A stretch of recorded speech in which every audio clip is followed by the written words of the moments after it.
시작하겠습니다.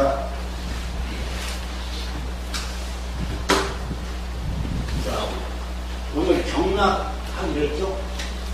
수벌음 심포경이에요. 심포경. 그러면 좌우 공이 18이니까 한쪽에 9개씩이죠. 그죠? 한쪽에 9개씩. 여기 보면은 그 9개가 이렇게 나옵니다. 한쪽에 9개씩. 이렇게 해서 양쪽에 18개가 나오죠. 책은 109페이지입니다. 책은 109페이지고, 또,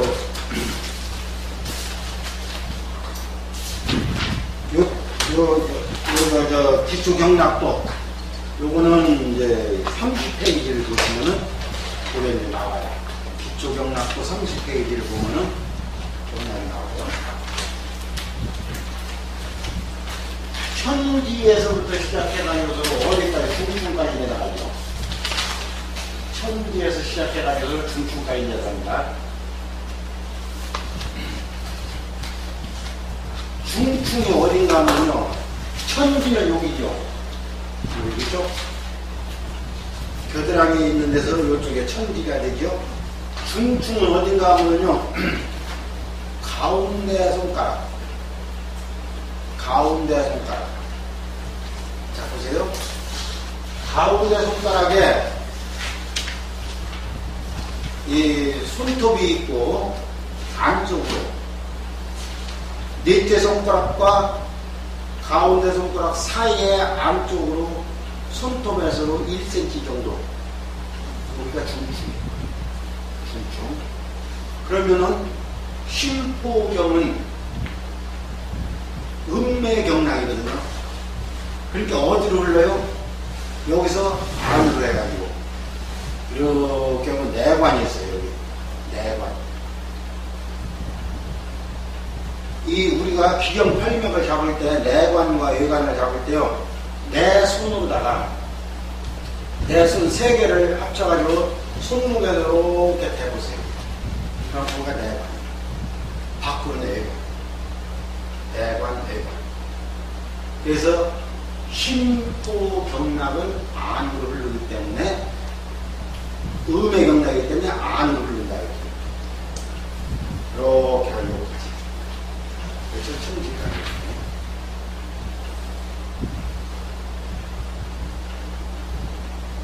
다음에 이제 3초 경락이죠. 그죠?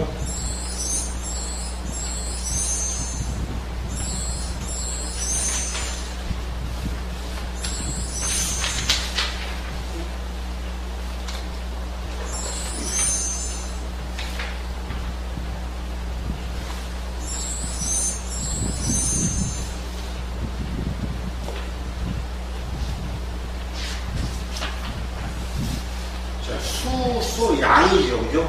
아까는 수벌음이었었는데, 지금 수양으로 변했죠, 그죠? 3초 경락은 양이죠. 양. 그래서 장과 부는 음과 양이기 때문에, 이것은 3초 경락은 양이란 말이에요. 그래서, 먼저도 설명드렸지만, 심포는 들어오는 기운이고, 3초는 내보내는 기운이고, 내보내는 기운이고,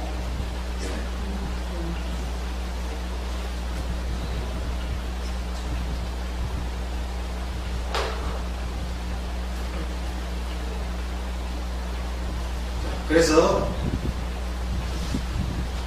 아까 중충이 어디라고 그랬죠? 가운데 손가락 여기 얘기했죠? 손톱 요 옆에. 그 다음에 이제 심포장의 관충이, 관충이 나오죠. 1번. 어디에요? 4번째 손가락. 4번째 손가락. 자, 양이니까 밖으로 나가야겠죠. 그죠? 양이니까 밖으로 나가야 돼요. 같은 손가락인데, 음과 양이 보여요. 음은 안으로 들어가고 양은 밖으로 나가요. 그래서 양이니까 밖으로 나가야 되겠죠. 4번째 손가락, 손톱 밖으로 이렇게 해서 1cm 정도. 여기가 중충, 안충이 되죠. 그래서 여기서부터 어디로 흘러요? 여기서부터 이제 밖으로 이렇게 흘리죠. 밖으로. 해가지고서 요 가운데로 이렇게 해서 여기가 외관이 됩니다. 외관과 외관. 우리가 기운이 없을 때, 애관과 외관을 자꾸 이렇게 어떻게 돼요? 무슨 소리 있어요? 제가 먼저도 얘기했습니다만 82년도가 헬리의 해성이 지나가고 나서 우리 경락이 흐트러졌다고 했어요. 우리 몸의 경락이 흐트러졌어요. 그래서 지금은 기경의 병이 생기고 기경의 혀를 잡아야 어떻게 돼요? 치워요. 근데 지금도 경락만 자꾸 눌러주고 경락만 침놓고 효과가 별로 없어요. 이 기경 탈맥이 어디 있는가 한번 찾아볼까요?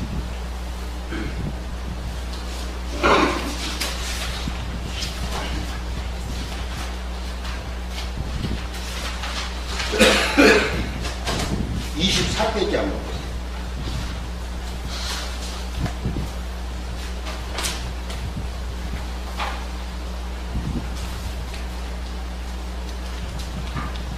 (24페이지) 제일 밑에 보면은 정경의 병이 있고 기경의 병이 있고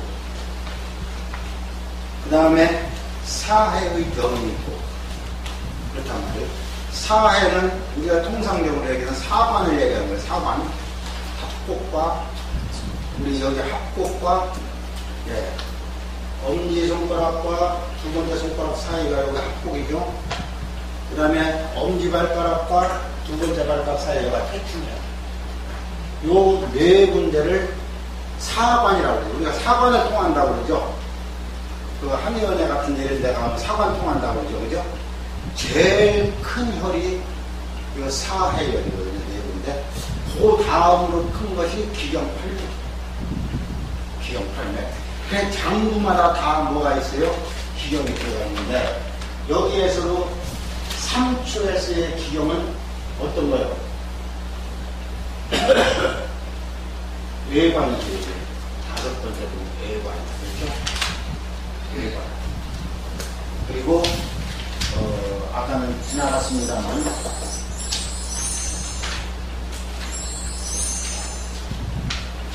이 신포장에서는 내관이죠. 여섯 번째 내관. 이게 기경의 자리입니다. 기경의 자리. 그래서 우리가 기운이 없고 그럴 적에는 자꾸 운동을 하잖아요. 운동을 하면서 이렇게 어깨치기 하라고 했죠. 어깨치기. 이 어깨도 결국 뭐예요? 3초 경락이 지금 이래서 이렇게 해가지고 어깨를 이렇게 올라가가지고 이 뒤로, 귀 뒤로 해가지고 어디까지 와요? 눈썹 뒤에 40공 눈썹 뒤에 40공. 그래서 미륵물통이라고 그러죠. 여기가 미륵물통. 눈썹 여기를 미륵물통이라고 하는데 여기가 두터운 사람이 생명력이 강해. 두터운 사람이. 공주 가다 보면은요, 박물관이 하나 있습니다. 석정리 박물관이라고. 그 영상대학 조금 지나서 그 석정리 박물관이 있는데 거기 가보면은 선사시대 사람들의 모습을 거기다가 만들어놨어요. 밀라리다가 만들어놨는데 그 사람들의 그 얼굴 모양을 보면은 그냥 우리가 이게 선사시대 사람들이 이렇게 살았구나라는 것만 보시지 말고 그 사람들의 얼굴 모습을 딱 보세요. 미륵물통이 엄청 발달되어 있습니다. 그러니까 그 험한 난세에 살아난 거예요. 그 선사시대 때에 뭐 독충이 없겠어요, 짐승이 없겠어요, 별게 다 있었을 거란 말이에요. 모든 게 다 천적이었었는데 그때의 그 힘이 있으니까 살아난 것이지 현대인 같으면 살아날 수가 없는 거예요. 네. 기운이라는 게 그렇게 중요한 겁니다. 그래서 이 경락을 전체 경락을 다 눌러주는 것보다 지금은 어떻게 어떻게 해요? 기경으로 들어가라. 매번. 기경 평면으로 들어가라. 그 얘기예요. 상처부를 영향하는 식품과 상처가 나오죠. 기운 없을 적에는요, 자, 이것이 뭐예요? 심포장과 상처부는 기운을 관장한다고 했어요. 우리 생명력을 관장한다고 했어요.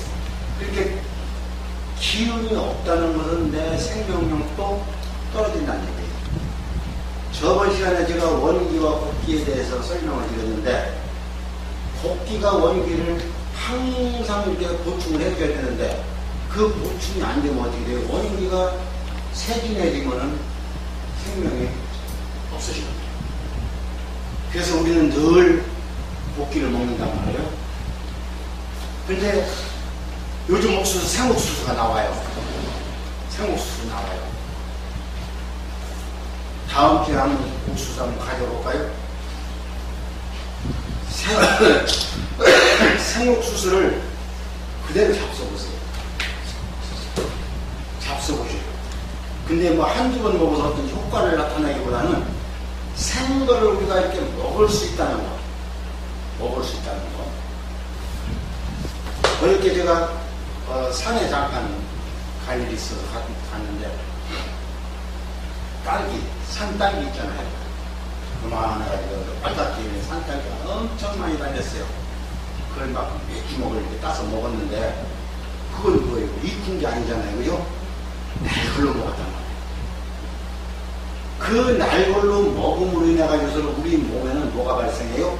효소가 발생해요. 효소가 발생하면은 그 효소가 어떤 역할을 해요? 세포의 매개체, 세포를 먹여 살리는 일을 한다는 거예요. 그럼 세포가 건강해지죠. 세포가 약해지면 어떻게 돼요? 세포가 자꾸 약해지고 그러면 결국은 뭐예요? 병이 오는 거죠. 노화가 빨리 오는 거죠. 그죠? 그러면서도 병이 생기는 거죠. 세포가 약해지면은 내 몸에 저항력이 약해지니까 어떻게 돼요? 결국은 병이 오고 노화가 빨리 오고. 생으로 먹으라는 것이요. 그래서 중요한 거예요. 옥수수, 녹두나 조 같은 것은요, 생으로 먹기가 좀 그래요. 근데 옥수수는 진짜 생으로 먹을만. 저게 약간 떫고 담백한 맛이 같이 섞여 있어요. 예. 그러면 한 자루를 먹을 때 하루에 얼마큼이나 먹어야 돼요? 그건 기준이 없고요. 네. 내가 필요한 만큼. 그러니까 지금은 거의 다 옥수수를 사오면 삶아서 먹는단 말이에요. 하시죠. 예. 삶아 먹는단 말이에요. 그것도 하나의 허브란 말이에요. 어딘가 하면 요즘 뭐 식중독 예방하기 위해서는 몇 분 동안 뭐 싸움고 뭐 어쩌고 이런 얘기를 하는데, 세균이라는 것이 그렇게 우리 몸에 세균이 들어와가지고 그렇게 번식해 이런 거 없어요. 없어요. 아까 소개한 그 책에도 그게 나오지만요. 그렇게 세균이 많아가지고서 예를 들어서 우리가 그 세균한테 당할까 떨어져 죽었죠. 그리고 대장균이라는 것은요, 이 손에도 있어요. 지금 우리 눈에 안 보여서 그렇지 손에도 대장균이 있고, 우리 몸 어디든지 대장균이 없는 데는 없어요. 그러나 대장균을 이길 수 있는 저항력이 있기 때문에 한번 만져서 괜찮다는 얘기죠. 먹어도 괜찮죠. 근데 옥수수를 이제 삶지 않고 그냥 먹었을 적에는 어떤 맛이 나요? 떫은 맛과 담백한 맛이 나요. 근데 이것을 삶으면 어떤 맛이 나요? 담백한 맛 나요. 담백한 맛 나요. 그리고 아린 맛은 어디서 나오는가 하면 감자 생감자 이렇게 딱 먹으면 알이죠. 그죠? 더군다나 삭하게 그런 자리 알이죠. 그런 것이 이제 아린 맛이고, 또 먼지내나 생내 나는 맛 그랬는데, 먼지내 나는 맛이 뭐가 있겠어요? 버섯 종류가 이제 버섯 종류가 먼지내가 나고, 생내 나는 것은 이제 콩나물 같은 거 이런 거 비린내 나죠. 또 저것도 나요. 오이 같은 거 이런 것이 생내가 나죠. 가지 같은 거. 엊그저께도 어떤 인터넷에 보니까 자기가 가지만 먹고 병이 났었다고 인터넷에 올린 사람이 있어요. 근데 이거는 전부 다 어떤 식품이에요? 상하식품이에요. 다 상하식품이에요. 여기 고기 중에서 뭐가 있어요? 양고기, 오리고기, 똥고기, 번데기 이렇게 있는데 이 양고기가 크게 좋아요. 우리나라에는 양고기가 지금 없습니다. 물론 저 서울이나 이런 데 가면 양고기 하는 데가 있겠죠. 네, 있겠죠. 그런데 이거를 우리가 보편화되지도 않았고, 뭐가 보편화되어 있어요? 오리고기. 이것도 전부 다 지금은 오리고기 이제 오리탕을 해 먹죠, 그죠? 탕을 해 먹고 또 이렇게 노수도 해 먹고 그래요. 근데 저는 오리 노수를 먹으러 가면요, 이렇게 먹으러 가잖아요. 그러면 생고기를 이렇게 띄어가지고 별도로 띄어가지고서요 소금 찍어서 먹어요. 네. 그렇죠. 네. 이 공부를 하시는 분들은 자꾸 연습을 해야 돼요. 닭고기도 해도 지금 닭고기 앞가슴살은요 전부 해 먹어요. 그전에는 안 먹었잖아요. 그래 생것이 좋다 하니까 자꾸 이제 그렇게 날것 쪽으로 많이 먹어요. 양고기도 생기로 먹어요. 양고기요? 네. 그러니까 뭐든지 그래요. 뭐든지 생으로 먹으면 좋은데 우리가 인식되어 있는 건 뭐가 인식되어 있는 거면요. 끓여서 먹어야 세균이 없다. 그거거든요. 끓여서 먹어야 세균이 없다. 그거. 근데 세균이라는 것은 뭐예요? 우리 눈에 보이지 않는 거란 말이에요. 우리 눈에 보이지 않는 거. 그럼 우리 눈에 보이지 않는 만큼 작은 미생물인데 그 미생물한테 우리가 질문 적었어요? 이기야지. 결국은 뭐예요? 내가 건강하고 내 몸에 저항력이 강하면 다 이길 수 있다는 얘기예요. 많이 약해. 제가 늘 긍정적인 생각을 해라, 긍정적인 말을 해라 이런 얘기를 많이 하는데 오늘 날이 엄청 덥잖아요. 그죠? 그래서 이제 왜 이렇게 날이 더워? 그렇게 하는 것과 그렇죠? 오늘 날이 따뜻하다. 그렇죠? 오늘 날이 따뜻하다. 그러면은 같은 말은 좀 틀리지만은 뜻은 어떻게 돼요? 더운 거예요. 다. 그래서 이 생으로 먹는다는 것이요, 이게 진짜 어렵지만은 좀 그렇게 잡수시면 좋아요. 자, 토마토 같은 것은 껍질 안 벗기잖아요. 그죠? 토마토는 껍질 안 벗기고 그냥 씻어서 잡수죠. 근데 바나나는 어떻게 돼요? 껍질을 벗기잖아요. 오이도 어떤 분들은 깎아 잡수는 분이 있어요. 오이. 가지 같은 경우에는 거의다가 삶아서 이렇게 요리를 해 잡수시는데 가지 그냥 생으로 잡수세요. 엄청 부드러워요. 생으로 잡수시는 거.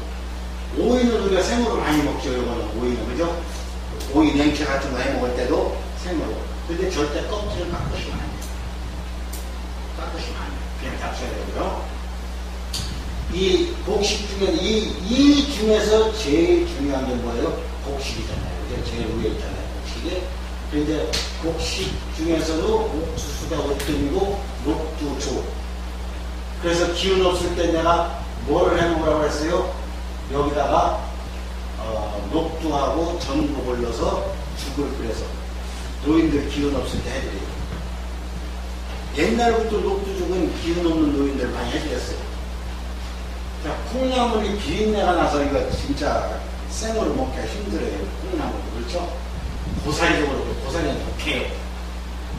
근데 이 고사리가 우리가 이 고사리를 거의 다 명절 때만 먹고 그렇지 않으면 식당 같은 데 가서 이렇게 먹잖아요. 네. 근데 사실 이 고사리라는 이것이 한의학적으로 보면요, 이 석회질이 엄청 많아요. 이 고사리에.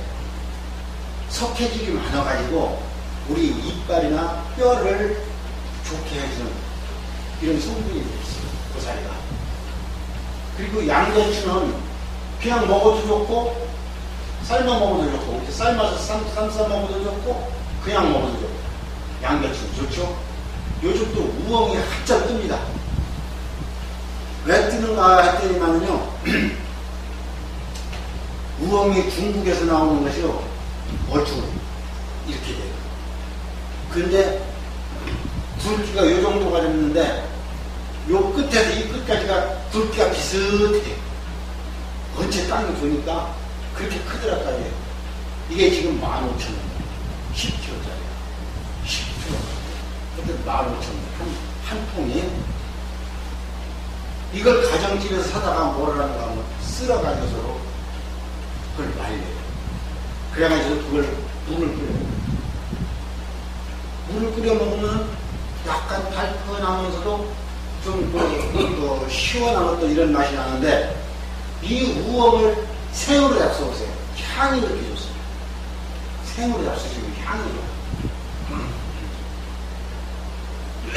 껍질 깎지 마시고서 닦아가지고 잡수세요. 송이버섯은 뭐 귀에서 이제 뭐 비싸니까 차라리 표고버섯을 잡수세요. 시장에 나가든지 이런 데 나가면요 표고버섯이 어떤 게 나오는가 하면요 이렇게 동그랗게 해가지고 이렇게 비싸고 이렇게 퍼진 게 싸. 좀 이렇게 퍼진 게 나오거든요. 그거 그냥 이렇게 쓸어가지고 서로 어떻게 잡수요? 된장이나 고추장에 알걸 찍어 잡수요. 무슨 내가 나요? 먼지 내가 나요. 그러면서 우리 몸에 기운이 못 가요.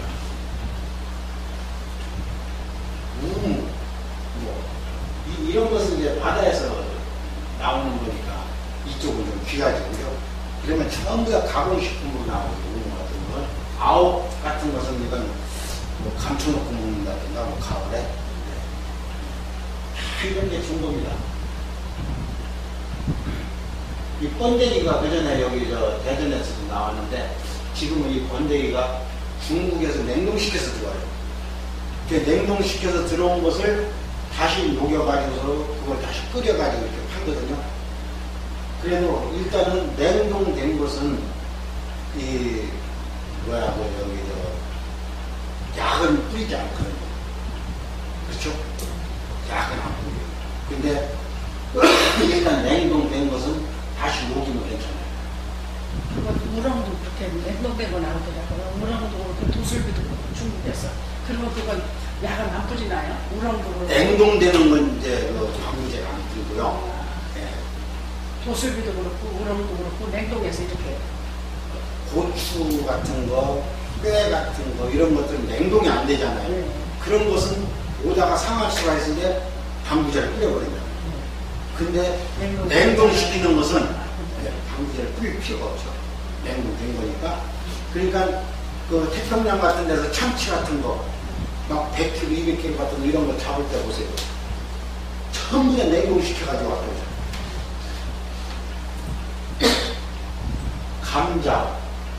감자, 도토리, 이 토란 잡숴보셨어요? 명절 때 토라고. 토란을 국으로 잡수죠? 네. 토란은 생으로 잡수지 마세요. 아니요. 하이고 막 손톱도 안 혀가 갈라지는 것 같아요.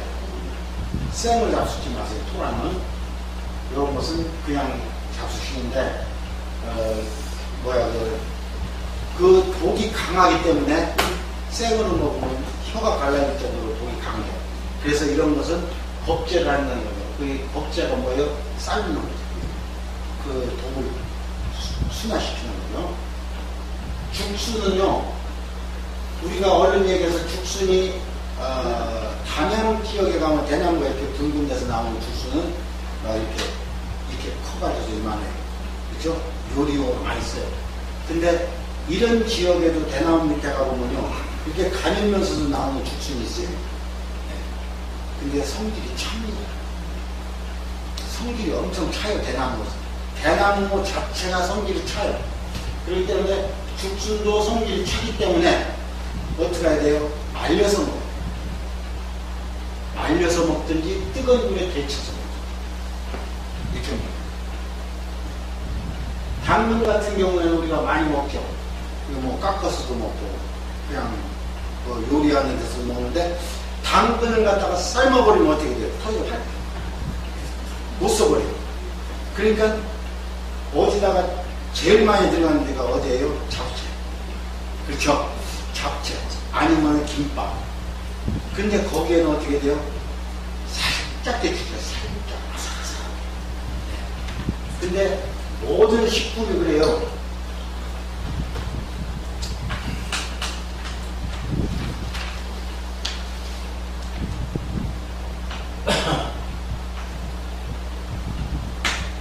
50도씨 정도 되면요, 파괴 안 되는 식품이 많아요. 말하자면 그 자체의 세포가 파괴 안 되는 식품이 많아요. 그래서 혹시 여러분들 중에서도 환을 짓는 경우가 있잖아요. 환. 내가 어디 가서 이제 뭐를 약초를 태웠다든지 누구한테 약초를 받았다든지 했을 때 이걸 환을 짓는단 말이에요. 그럴 적에 환 짓는 집에 가면은요, 그 사람들은 영업을 하는 사람들이기 때문에 이만한 열기구가 있어요.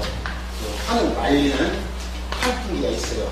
거기다 집어넣고서 이제 열을 말리는데 보통 온도가 80도예요. 80도씩이에요. 그러면 모든 세포가 다 파괴돼버려요. 그렇죠? 식물의 모든 세포가 다 파괴돼버려요. 그러면 삶아 먹는 거나 여기다 해먹는 거나 똑같아요.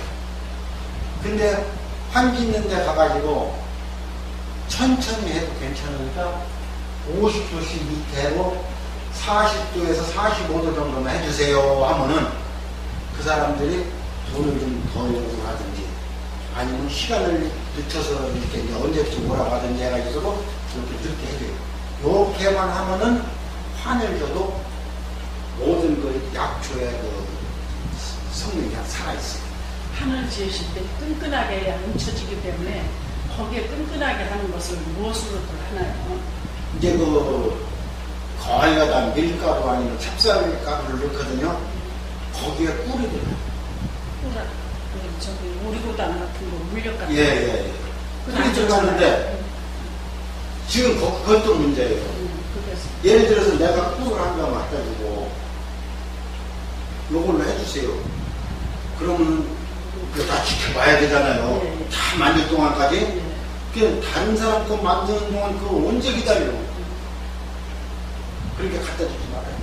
어차피 뭐예요? 액상과당. 어차피 액상과당. 끈적끈적하니까. 그렇게 해가지고서 이것을 이제 끈적끈적하게 해가지고 환을 이렇게 환 짓는 과정을 보는데 국수가당 마냥 길게 하면 끊어지잖아요. 그걸 갖다 그대로 말리는 거예요. 환 진거를 그대로 갖다 내가 집에서 말리면 더 좋죠. 햇볕에다 말리면 더 좋죠. 근데 그걸 누가 햇빛에 말려? 못 말려요. 그러니까 그냥 거기다 맡기는 거거든요. 그래서 그 대신에 40도에서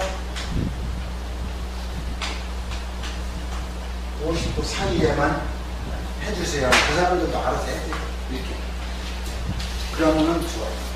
누가 무해환을 보내왔는데 강원도에서 무해환 같은 거 쓰면 이제 20마리 먹을 때 2마리 반을 먹는다. 뭐요? 누에환, 누에. 네. 누에환을 누가 주셨어요. 강원도에 좀 가고 그랬는데 누에환을 20알을 먹으라고 할 때 20알 먹을 때 4마리, 참 2마리 반이라고 하더라고요. 하루에 2마리 반을 먹고. 근데 그 환질 때를 그 주신 분 생각해가지고 물어보지 못했어요. 거기에 들어가면 끈적끈적한 것을 찹쌀라나 밀가루라나 올리고당이라나 그래서 그 조금 하고 있는 거예요. 당연히. 잠깐 얘기가 또 다른 데로 가네요. 예. 자, 부회가 먹는 게 뭐예요? 뽕나무.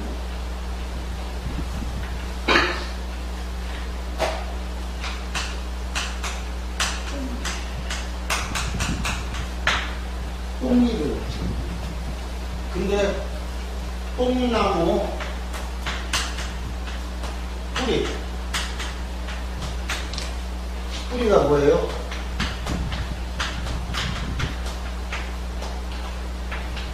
상백피. 뽕나무 뿌리가 상백피. 그러면, 예. 뿌리가 상백피.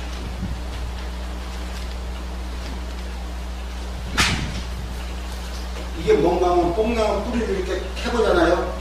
그럼 속에 그 심이 있어요. 심, 줄기에. 예, 딱딱한 거. 그거를 빼낸 껍질.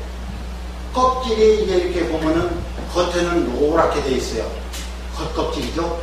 그 겉껍질을 벗겨내야 돼요. 겉껍질을 벗겨내면은 그 안에 속껍질이 하얗게. 그래서 뽕나무 상자에다가 흰대자 하얀 뿌리가 하얗게 할 거예요. 뽕나무 뿌리를 하얗게 만들어서 먹는다. 그거거든요. 그러면은, 자,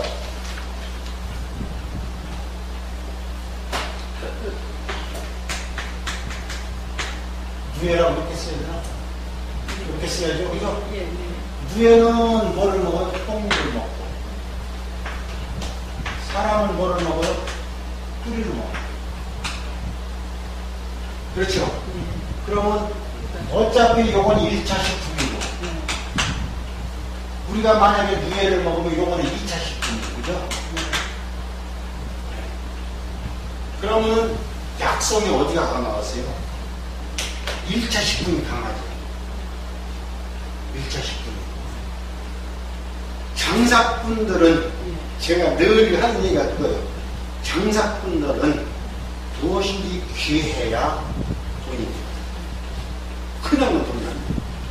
지금 누에 치는 집이 어딨어? 없어요. 예. 지금 뭐 누에 똥, 누에 뭐 죽은 거, 뭐 이런 걸 가지고서도 무슨 뭐 약을 만들어가지고 엄청나게 팔구란단 말이에요. 귀하다. 그러면 상백비 같은 것은요, 금산장에 가면 팔아요. 금산장에 가면 팔아요. 그럼 그냥 사다가 내가 끓여 먹는 거예요. 왜 이 누의 몸을 빌려서 먹냐고. 그렇잖아요? 왜 누의 몸을 빌려서 먹을 필요가 없이 내가 직접 먹으면은 뿌리 하얗게 벗겨가지고. 그게 삶아가서. 이것이 어디에 써요? 위장약을 쓰는 거거든요. 위장약. 자, 당은 비장에서 오는 거기 때문에 비장과 위장은 음과 양 사이잖아요. 그래서 이게 위장약을 쓰기 때문에 상백피를 먹어서 비장이 좋아지고, 비장은 어떻게 돼요? 인슐린 생산이 많이 되고, 인슐린 생산이 많이 되면 뭐가 돼요? 다 당이 없어요.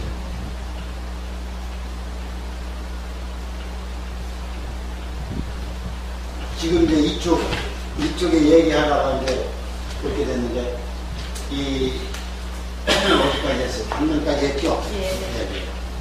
그 밑에 이제 차 종류 보면 요구르트니, 코코아, 로얄제리, 동굴차, 분불로, 알로에, 뭐, 화분, 포칼스, 토마토 케찹, 마요네즈, 콜라. 이런 것이 나오는데 이게 다 뭐예요? 가공된 거죠, 이거는. 다 가공된 거, 그렇죠? 이것은 어떤 치료 효과보다도 이 요구르트 말고 야쿠르트라고 있죠. 한국 야쿠르트.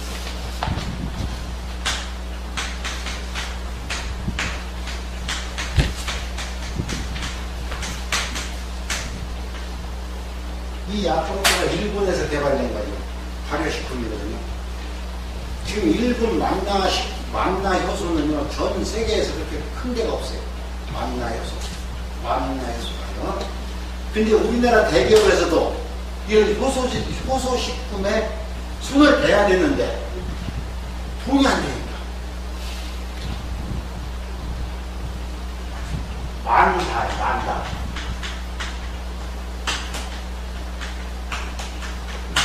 효소. 어떤 일이 벌어지는가 하면, 이 만다 효소에서요, 어떤 일을 하는가 하면요, 작년인가 재작년 같은 경우에 난이 쳐가지고요, 우리나라 과일이 막 엄청 떨어졌어요. 낙과가 엄청 심해졌어요. 또 배추 같은 것도요, 막 엄청 남아돌았어요. 작년 풍년 들어가지고서는 남아돌았어요. 그러면은 사과나 배나 이런 모든 그 과일들이 낙과를 한다는 것은 다 익기 전에 떨어지는 거잖아요. 그러면 익기 전에는요, 익기 전에 모든 과일은 상화예요. 상화.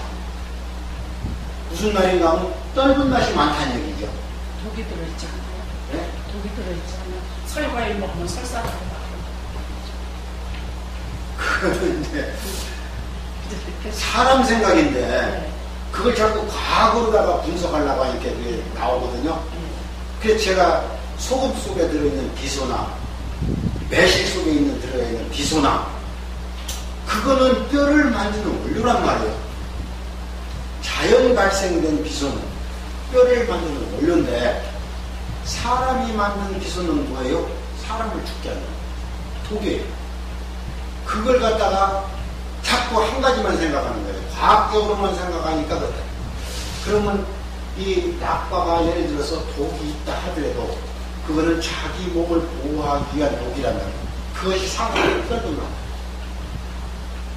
그래서 이 떨어진 이런 낙과 같은 것이요, 일본에서는요 버리는 게 없어요. 참 효소공장, 효소공장.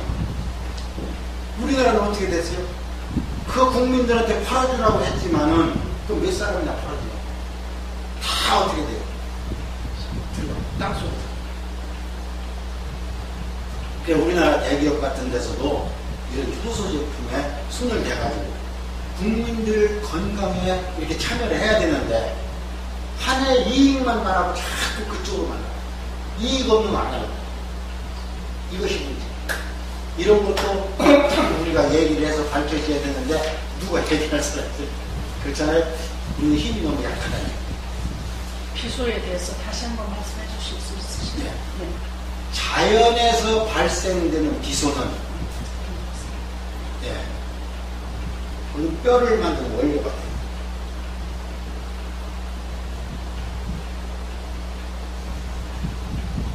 소금에서 들어있다고 했죠? 그렇죠. 곡식에도 들어있고 소금에도 들어있고 열매에도 들어있고 들어있어요. 네. 근데 사람이 인위적으로 만든 비소는 독이 되거든요. 화학약품을 만드니까 독이 됩니다. 어떻게 얘기하다 보니까 벌써 시간이 다 됐네.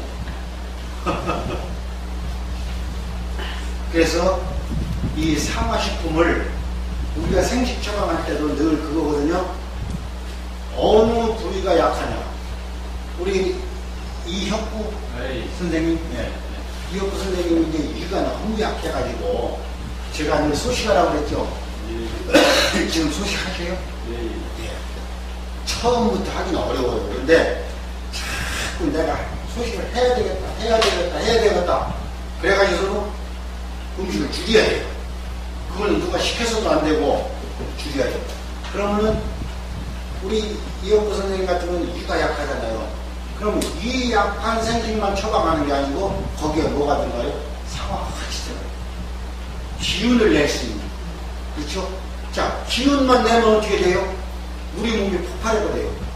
그러니까 그걸 또 사해주는, 밀어내는 역할을 하는 상추. 그렇죠? 들어오는 기운과 내보내는 기운이 심포가 상처라고 했잖아요. 그러니까 자꾸 기운만 세지면 어떻게 돼요? 폭발해버립니다. 그것을 사하는, 내보내는 역할을 하는 상추. 이것이 뭐예요? 상하식품이란 말이에요. 그래서 이것을 같이 처방해요. 어떤 음식을 먹든지 내가 간이 약하다. 그럼 간에 좋은 음식을 먹는다. 개고기가 그렇게 돼요. 닭고기도 좋고 밀, 오리, 요즘 냉면 한참 나오는 메밀 이런 것이 간에 좋단 말이에요. 그러면 그것만 먹느냐? 이걸 같이 먹는 전분이 어디서 나와요? 감자하고 고구마에서 전분. 그렇죠? 그러면 메밀을 그 국수나 이런 걸 할 때 보면 전분이 들어가요. 그래야 쫄깃쫄깃하니까. 다 이렇게 섞여져서 나와요. 우리 조상들의 지혜가요, 기가 막힌 겁니다. 이게 4,500년 전 황제내경에서 만들어진 놀랍잖아요.